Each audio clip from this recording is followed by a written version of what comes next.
the State of the Union address, tirade really, Joe Biden suggested several different ways to increase revenue.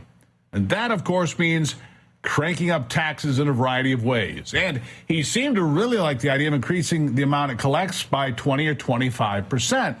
That would push the amount of money that flows into the coffers of the U.S. government to an eye-popping $5.5 trillion, maybe a bit more. Give or take a few $100 billion either way, which is basically a rounding error anymore.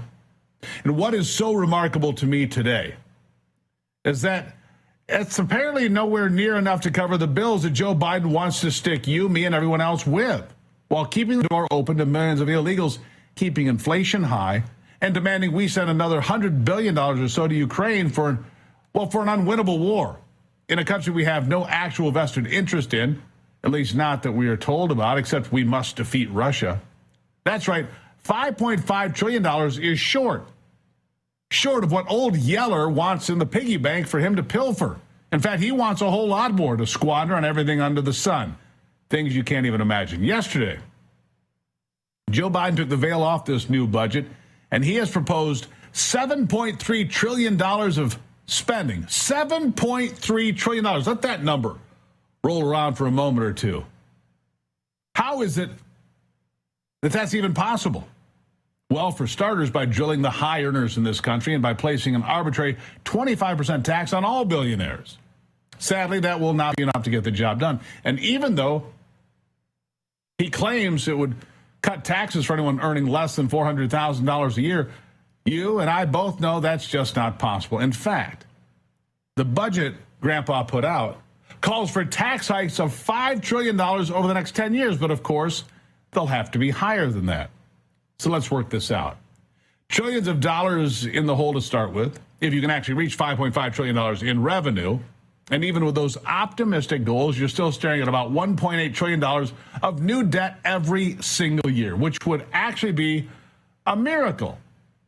Considering right now we're taking on an unbelievable $3 trillion plus a year in new national debt. $3 trillion a year, every single year, year after year, and it's getting worse.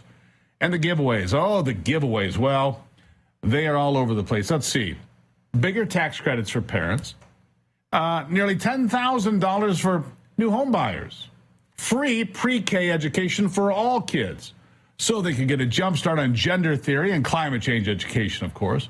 Let's see, we have $850 billion on defense spending, $62 billion for homeland security, but get this, less than $12 billion for border and immigration, less than $12 billion for that, $82 billion for education, including another $12 billion in student loan forgiveness. Even though that was found to be unconstitutional by the Supreme Court, doesn't matter, let's do it anyway. Climate change is in there for several $1 billion more, of course, as you would imagine. And oh yeah, don't forget the jackbooted climate thugs pounding on people's doors. 50,000 of them, the Green Church, young people, all of whom will be getting lodging, transportation, clothing, a living allowance, health benefits, of course, and a lot more. This comes in at about $10 billion, and these green zombies will be wearing the Climate Corps uniforms like any good little Nazis should. And how about the Justice Department? $38 billion there, most of which, by the way, I understand will be directed solely at destroying Donald Trump, his family, friends, and anyone that dared to even shake his hand since January the 6th, 2021, while letting Joe Biden and his family off the hook altogether. In fact, several, if you missed this, special counsel Robert Hur testifying right now on Capitol Hill about Biden's classified documents and that scandal.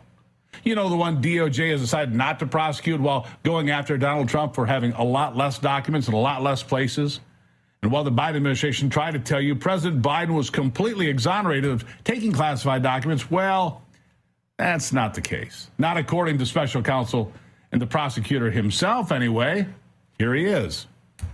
So this lengthy, expensive, and independent investigation resulted in a complete exoneration of President Joe Biden. For every document you discussed in your report, you found insufficient evidence that the president violated any laws about possession or retention of classified materials.